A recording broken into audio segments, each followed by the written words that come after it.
लेकिन आदिशक्ति का एक बार अवतरण इस राजस्थान में हुआ था, जो वो सती देवी के रूप में यहाँ प्रकट हुई थी। उनका बड़ा उपकार जो राजस्थान में अब भी अपनी संस्कृति, स्त्री धर्म, पति का धर्म, पत्नी का धर्म, राजधर्म, हर एक तरह के धर्म को उनकी शक्ति ने प्लावित किया, नरिश किया। सती देवी की गाथा आप सब जानते हैं, मुझे नए तरीके से बताने की जरूरत नहीं, पर वो स्वयं गणगौर थी। उनका विवाह कर दिया गया, किंतु विवाह करके जब वो जा रही थी तब कुछ गुंडों ने घेर लिया और उनके पति को भी मार दिया। तब पालकी से बाहर आकर उन्होंने अपना रूप प्रकट किया और सबका सर्वनाश करके खुद भी अपना उन्होंने देह त्याग किया। इसमें जो विशेष चीज जानने की है कि बचपन से शादी होने तक किसी भी हालत में उन्होंने अपना स्वरूप किसे बताया, क्योंकि वो महामाया स्वरूप थी। आदिशक्ति को महामाया स्वरूप होना जरूरी है, क्योंकि सारा ही शक्ति का जिसमें समन्वय हो, प्रकाश हो और हर तरह से जो हर एक शक्ति की अधिकारिणी हो, उसे महामाया का ही स्वरूप लेना पड़ता है। उसका कारण ये है कि जो प्रचंड शक्तियां इस स्वरूप में संसार में आती हैं, सबसे पहले सुरभि के रूप में आई थी ये शक्ति। वो एक गाय थी, उसमें सारे ही देवी देवताएं बसे, और उसके बाद एक बार सती देवी के रूप में एक ही बार इस राजस्थान में। और मैंने आपसे बताया कि मेरा संबंध राजस्थान से बहुत पुराना है, क्योंकि हमारे पूर्वज राजस्थान के चित्तौड़गढ़ सिसोदिया वंश के।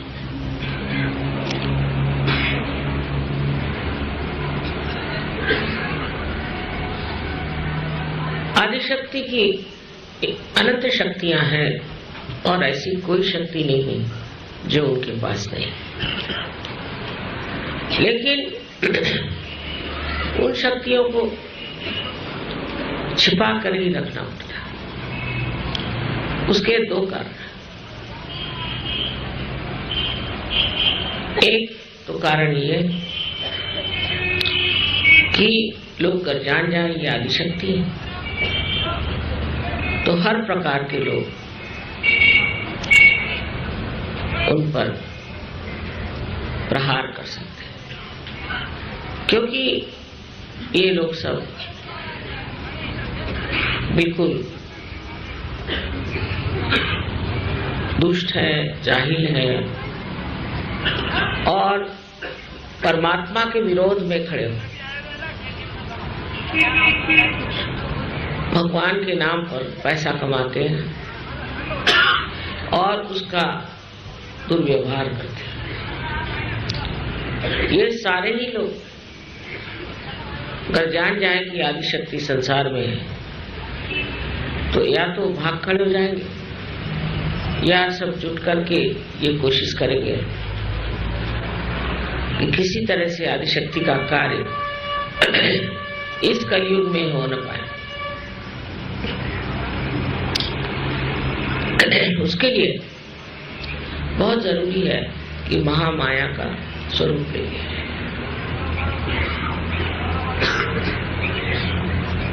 दूसरा, इस स्वरूप में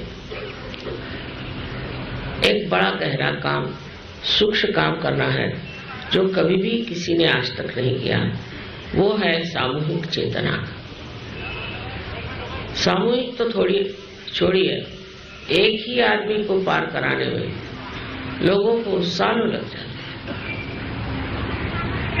इस कार्य को करना है और वो भी बखूबी इस तरीके से कि किसी को कोई भी हानि न पहुंचे। ऐसे ही जैसे नाव में बिठा करके आराम से दूसरे किनारे पहुंचाते।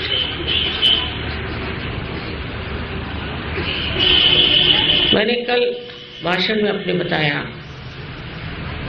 कि धर्म कितना विपरीत हो गया। धर्म की बातें जिन्होंने करी वो तो ठीक थे, लेकिन जिनसे कही वो लोग गड़बड़ थे। उन्होंने धर्म को समझा नहीं, धर्म को एक बड़े भ्रांति में डाल दिया। अगर कोई आदमी सोचने लग जाए अपने धर्म के बारे में तो वो भाग खड़ा हो जाए, क्योंकि धर्म के नाम के पीछे जो जो तौर तरीके हैं वो बहुत भयंकर। कहीं तो स्त्रियों की अवहेलना, कहीं तो बच्चों का दमन, तो कहीं लूटमार, हर तरह के गलत काम धर्म के नाम पे लोग करते। एक बार बंबई में बहुत सी गीता छप करके बाहर से आए, तो लोग बड़े खुश हुए कि अब हमारी गीता लंदन में छपने लगी। इससे बढ़कर और क्या बात होगी। हिंदुस्तानी तो ऐसे ही अंग्रेज के पैर पे लौटता रहा, और अब गीता अगर वहां छप गई तो हिंदुस्तानियों ने सोचा वाह क्या कमाल हो गई। पर एक कोई सूदने थे कस्टम ऑफिसर के दिमाग में आया कि आज तक कोई अंग्रेज सीधी सादी हमारी हिंदी भाषा नहीं बोल सकता, तो ये कौन माई का लाल निकला है जिसने गीता को लिखा है संस्कृत में। कुछ तो भी गड़बड़ हो। तो उन्होंने एक किताब खोली तो देखा उसमें विस्की, समझ गए। सारी किताबों के अंदर विस्की और ऊपर से गीता। तो मतलब ये कि गीता बहुत ऊंची चीज है। हिंदुस्तानियों के लिए गीता का नाम लेते, चाहे वो कुछ जाने न जाने, माथे लगा लेते। लेकिन उसको कैमोफ्लेज जो बोलते हैं कि जो इस तरह से छिपाने की शक्ति है, वो कमाल की गीता को इस्तेमाल करो। कोई सी भी समझ लिया अपने यहाँ टेबल गद्दी हो गए तो उस पर फौरन हम प्लास्टिक बिछा के दूसरा टेबल क्लॉथ बिछा के उसको सुंदर कर लें। और बार बार मैं भी देखती हूँ कि कहीं भी जाइए तो बहुत से पर्दे लगे हुए, भाई ये क्यों लग रहे, कुछ से कुछ नहीं। थोड़ा सा पर्दा हटाइए तो ऊपर से खूब सारे गंदे कपड़े, ये सब।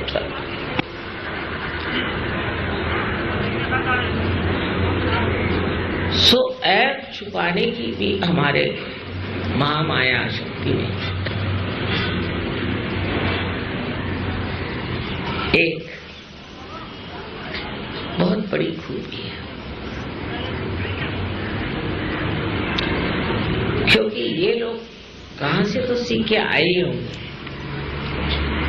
चाहे हमने नहीं सिखाया हो, किसी ने तो इनको सिखाया है कि ये ऐप अपने कैसे छिपाए जाए और छिपा के उसको किस तरह से पचा लिया जाए। जो हमारे ऐप हैं उसको हटाने के लिए हम प्रयत्नशील नहीं होते, उसको छिपाने में प्रयत्नशील होते और दूसरों के ऐप देखने में हम बड़े होशियार हैं। अब ये बिल्कुल विपरीत बात है। महामाया की शक्ति इसलिए बनी और अवतीर्ण हुई कि आपके अंदर जो दोष है वो निकाले जाए और उसको अपने शरीर में आत्मसात करें और फिर उसकी सफाई करें। ये कार्य बड़ा कठिन है, ऐसा मुझे लगता था शुरू में, लेकिन ऐसे कोई खास ऐप वाले लोग मेरे पास आए नहीं कि मुझे जो बड़ा दुख उठाना पड़ा। सही बात तो ये है कि वो लोग मुझे देखते ही भाग जाते होंगे शायद, इसलिए ये मेरे सामने कभी प्रश्न खड़ा था। पर आश्चर्य की बात है कि जो लोग भूत से ग्रसित हैं या जो लोग हमेशा बुरे काम करते हैं और जो लोग गुरुघंटाल हैं, वो सब मुझे अच्छी तरह से जानते हैं। न जाने कैसे, या तो उनकी आंखें पीछे की ओर हैं या जो भी गई, वो मुझे पहले पहचानते हैं, सहयोगी नहीं पहचान पाते। हो सकता है उनकी आंखें चकाचौंध हो जाती है, मुझे समझ में आता। पर आप किसी भी भूतग्रस्त आदमी को ले आइए, वो थर थर कांपने लगेगा और ऐसा भागेगा कि आप सोचे किसी ने हंटर मारा है।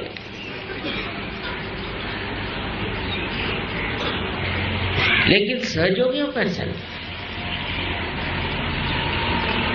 लेकिन उनको पहचान भी उतनी नहीं है। अच्छी बात है, क्योंकि आदिशक्ति का एक स्वरूप जो महाकाली का है, उसे आप देख लें तो वो पूरा गया भयंकर है। ये देख सकते हैं, ये लोग हाथी भी देख सकते हैं, घोड़े भी देख सकते हैं, पर बाकी किसी को दिखाना बड़ी कठिन बात है। न जाने यहाँ कितने लोग बैठेंगे, लेकिन महाकाली का स्वरूप होना बहुत जरूरी है। जब तक महाकाली प्रकट नहीं होती, आपके अंदर बसी हुई लेफ्ट साइड की पकड़ जा नहीं सकती। लेफ्ट साइड की पकड़ का मतलब क्या है? सबसे पहले तो आप अपने पास के बारे में सोचते रहते हैं। दूसरी बार कि मेरे बाप ये थे और मेरे बाप के बाप ये थे, ये सोचते हैं।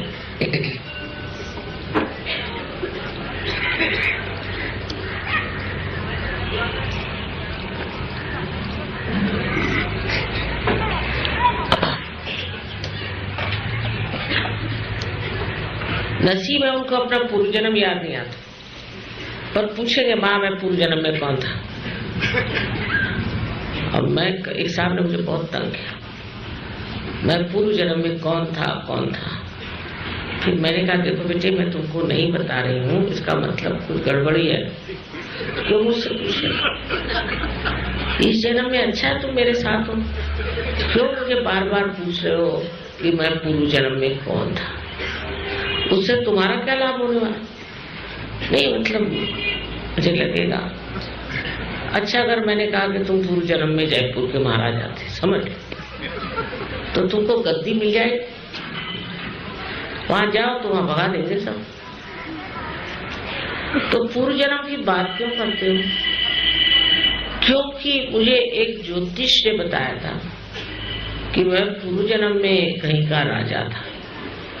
मैंने कहा लक्षण तो दिखते नहीं तुम्हारे अंदर राजा का। अब तुमको उसने ज्योतिष ने बताया तो तुमसे पैसे ऐंठने के लिए तुमने राजा जैसे कुछ गले का कंठा वंठा दिया उसको, कैसे पैसों में टाल दिया। कई माता जी आप मजाक कर रहे हैं। मैंने कहा कि बेवकूफी की बात कर रहे हैं तो मैं क्या करूं? यहाँ तुम अपना पूर्व जन्म पूछने के लिए मेरे पास आए। मैं कोई ज्योतिष शास्त्र जानती हूँ, मुझे इसमें कोई भी किसी भी तरह की दिलचस्पी नहीं। तुम ज्योतिष शास्त्र के पास जाओ, और वो तुमसे कहेगा कि तुम इंग्लैंड के राजा थे तो दे दो उनको कुछ। वो लोग इंग्लैंड के राजा वगैरह कुछ नहीं देते, वैसे उधर के लोगों में विश्वास ही नहीं। पर समझ लो आप कह दो कि हम राजा, आप राजा हरिश्चंद्र थे, चलो कुछ भी वो कह दे। अब इसी बात को लेकर के बैठ गए कि पिछले जन्म में मैं ये था और पिछले जन्म में वो था। तब महाकाली का स्वरूप कर दिखाया, सारे जन्म भूल जाए, उसकी बहुत जरूरत। महाकाली के स्वरूप के सिवाय ऐसे पागल छूट नहीं सकते। और मैंने देखा कि बहुतों ने देखा है, क्योंकि वो जो भागे तो फिर आए नहीं।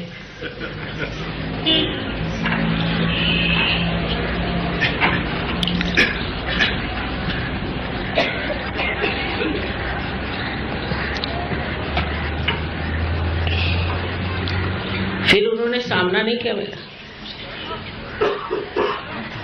अब ये तो बिल्कुल ही सोचिए कि बहुत छोटी सी बात है, पर उसके अलावा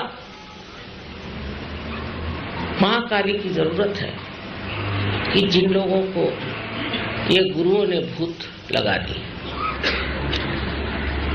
अब गुरुओं के भूत ऐसे होते हैं कि या तो आप गुरु का कहना मानो और उन्हीं के जैसे हो जाओ। वो कहे तुमसे कि जाके उसके घर में डाका डालो तो डाका डालो, उसको मार डालो तो उसको मार डालो, उसको ये करो तो करो। एकदम गुरु की आज्ञा शीर्षा बंद करके घूमो तो ठीक, और नहीं तो गुरु लग जाएगा आपके पीछे। आपसे कहा किसी को मारो, उसको नहीं मार सके तो दूसरे से कहेगा इसको ही मार डालो। एक अच्छी बात भी, ऐसे झूठे गुरु एक तरह से अपना ही और अपने शिष्यों का ही नाश करते रहते। लेकिन यहां देखते हैं कि नाश हो रहा है तो भी वहीं चले जा, उन्हीं के चरणों में चले जा। हमारे यहाँ एक साहब पुलिस के साथ आए, मैं शायद अशोका होटल में थी, तो मेरे पति ने कहा ये क्या झगड़ा, पुलिस काहे आई? तो पता नहीं, देखो तो सही। तो उन्होंने बताया ये महाशय जो है, इनका नाम मैं नहीं बताऊंगा, ये डॉक्टर साहब है और ये भागे हुए हैं, हाँ, आनंद मार्ग से।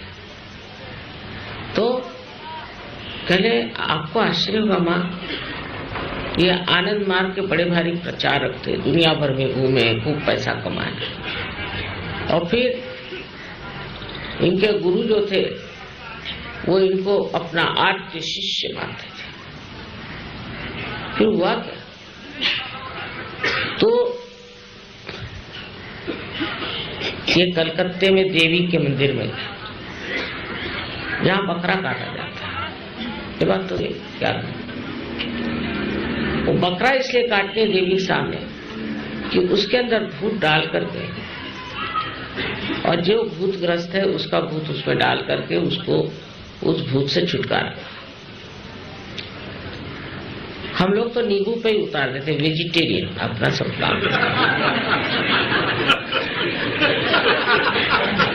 क्योंकि बहुत से बनिए आ गए ना,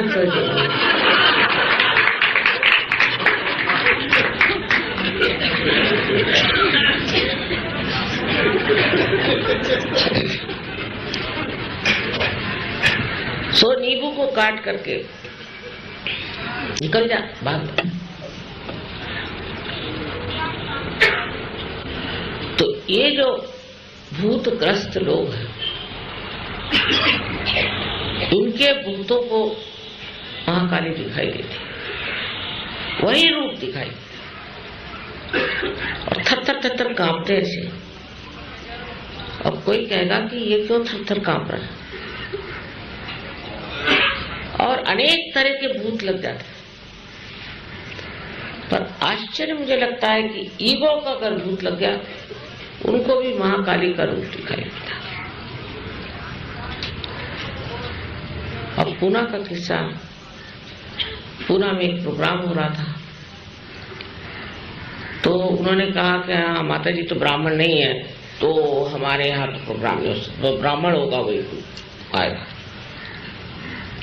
तो वहाँ के जो कार्यकर्ता थे, अच्छा ठीक है हम पेपर में दे देते हैं, माता जी ब्राह्मण नहीं है, यहाँ प्रोग्राम नहीं हो रहा, दूसरी जगह प्रोग्राम करते। ना ना ना ना ऐसे नहीं करो, नहीं ये आपको नहीं दिखाना है। अच्छा ठीक है फिर हम करते हैं प्रोग्राम। मुझे किसी ने कुछ बताया नहीं, तो मैंने कहा कि अच्छा आप में पता नहीं कैसे ये दिमाग में बात, आप में जो कोई ब्राह्मण हो मेरे और हाथ करे, दोनों ऐसे। अब उनके लगे हाँ क्यों, अरे माँ बंद करो बंद करो, मान गए तो आप शक्ति हो, छोड़ो ये मन। तो हमने कहा भाई तुम क्यों हिल रहे हो, मैंने तो नहीं कहा, अपने आप ही ले जा रहे।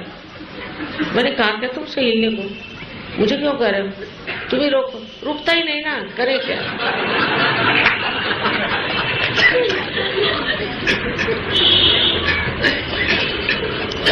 तो मैंने कहा देखो मैंने तो नहीं कहा, पता नहीं क्यों आपको बड़ा भय लग रहा, पता नहीं क्या हो रहा है। अब उनको ये घमंड था कि वो बड़े ब्राह्मण हैं, तो मैंने कहने लगे कि माँ देखो उधर भी कुछ ब्राह्मण बैठे, उनके भी हाथ हिल रही हो। मैंने कहा कबूल, जरा उनसे पूछे ये लोग कौन है, ब्राह्मण? अरे नहीं बाबा हम लोग ब्राह्मण नहीं है, हम लोग सर्टिफाइड पागल है, थाना से आए। वहां पर एक आपके माताजी के पास जाके एक पागल ठीक हो गया था, इसलिए हम आए हैं, हम लोग ब्राह्मण आमन कोई नहीं। अब इनकी आंखें खुली। मैंने कहा समझ गए आप, वो भी पागल और आप भी पागल, दोनों ही पागल है।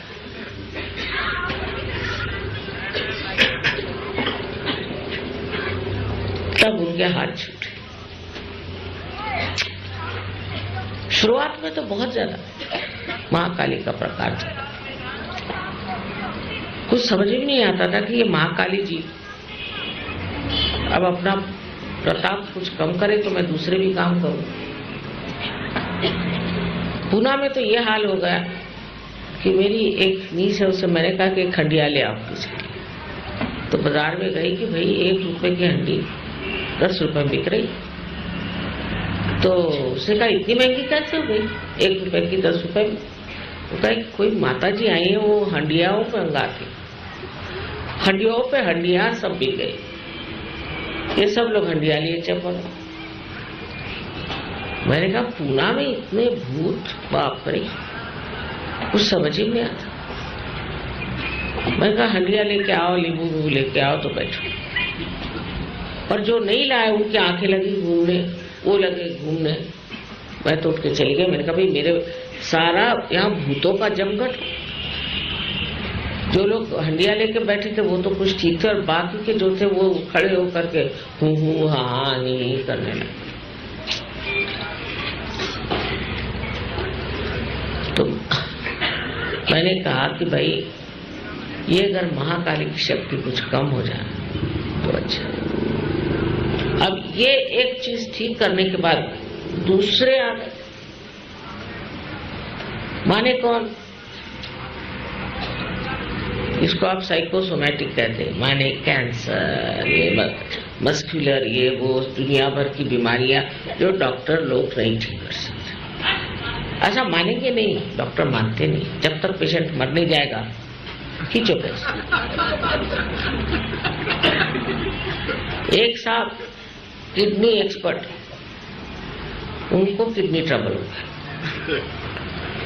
तो मैंने कहा मैं आपकी किडनी ठीक कर दूंगी एक शर्त पे कि आप अपना धंधा बंद करिए, लोगों को ये जो आप टेबलों पे चढ़ा चढ़ा करके सारा पैसा खींचते हो, उससे कोई ठीक नहीं होता, मरने से पहले बैंकक्रप्ट हो जाता है। डायलिसिस बंद आप करो तो मैं तैयार हूं। हाँ माँ मेरी आप किडनी ठीक कर रही, ठीक कर दी। पर 2 महीने बाद फिर चालू उनकी दुकान। डॉक्टर लोग कब सच बोलते और कब झूठ बोलते भगवान जाने। फिर उनको किडनी ट्रबल हो, तो मेरे पास आए, उनका हाल होने लग गया। मैंने कहा इस बार क्या हुआ? पहले फिर से किडनी ट्रबल है। मैंने कहा वो नहीं, अब कैंसर चल पड़ा, अब घबराए बहुत। मैंने कहा मैंने आपसे कहा था, फिर से चालू कर दिया अपनी दुकान। अब माँ मैं पेट कैसे भरूंगा, मैंने इतने रुपए की मशीनरी मंगाई है, ये कर रहा हूँ वो कर रहा हूँ। मैंने कहा बेच डालो किसी को, खत्म कर। सुना हुआ भाई नहीं महाराज, जय जो। तो सारी जितनी लेफ्ट साइड की बीमारियां हैं, जितनी है साइकोसोमैटिक जिसे कहते हैं, जिसका कोई फ्लोर नहीं है, वो सब महालक्ष्मी की कृपा से ही ठीक हो सकता। इसलिए महालक्ष्मी का ही मंत्र कहना पड़ेगा। और महालक्ष्मी को जब तक आप प्रकटित नहीं करिएगा, ये बीमारियां ठीक नहीं हो सकती। और इतनी गर्मी इन लोगों से निकलती है कि समझ में नहीं आता। लंदन में जबकि सब लोग हीटर लगाते हैं, आप एक कैंसर पेशेंट को ले आइए और उसकी कुंडलिनी जागरूक कर दीजिए, हीटर का खर्चा गया। इतनी गर्मी जिसकी कोई हद। इधर गर्मी निकलती है, उधर वो रोते रहते हैं सब, क्योंकि इसके साथ रोना चलता है। तो महालक्ष्मी के दर्शन हो तो रोना रुके, तो सरस्वती के दर्शन तो दूर ही रहे, ये तो माँ काली के ही दर्शन है। अब उनको देख के रोना ही आता, इनसे कहें क्या। सूक्ष्म रूप से आप देखिए कि महालक्ष्मी का जो स्वरूप है अति रौद्रा, देवी के इसमें कहते हैं अति रौद्रा अति सौम्य, पर महालक्ष्मी अति रौद्र, रुद्र स्वरूप। और वो रुद्र बहुत जरूरी, नहीं तो ये नेगेटिविटी भागने वाली नहीं, ये सिर्फ रुद्र स्वरूप से ही भागता। एकादश रुद्र में जो 11 रुद्र है, वो 11 ही रुद्र में महाकाली की ही शक्ति विराजमान, और वो हमारे मेधा पर यहाँ 11 चक्रों में समाई। अगर किसी आदमी का एकादश पकड़ गया तो सोच लीजिए उसको तो कैंसर या कोई न कोई लेफ्ट साइडेड भयंकर इनक्यूरेबल डिजीज हो गया। सहयोग का साइंस जो है वो पूरी तरह से उत्तम, उसमें कोई आप दोष नहीं निकाल सकते। अब लोग आए कैंसर लेकर, स्क्लेरोसिस, फलाना ठिकाना 50, एड्स,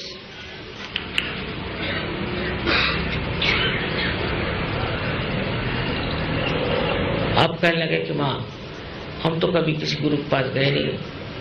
अरे भाई गुरु के पास नहीं गए, तुम्हारी माँ गई होगी, तुम्हारे बाप गए नहीं, वो भी नहीं हो। फिर हाँ रजनीश की किताबें पढ़ी थी, अच्छा, और सत्य साई बाबा का फोटो हमारे घर में, और एक दो जोड़ लो। मैंने कहा और 2-4 और बीमारी आ जाएंगी, फिर आना। वहां जाएंगे बीमारियां पकड़ेंगे और यहाँ आएंगे। तो उनमें उन पर तो रुद्र स्वरूप देवी का दिखना चाहिए ना। क्या भूतों से कहा जाए हाँ बेटे बैठ, अच्छा तू खाना खा, क्या पानी। मेरे बहुत लोग पूछते हैं कि माँ देवी का रुद्र स्वरूप कैसे हो सकता, अगर वो माँ है तो माँ का स्वरूप रुद्र कैसे हो सकता। तो नहीं, बच्चों को ठीक करने के लिए रुद्र स्वरूप धारण भी करना।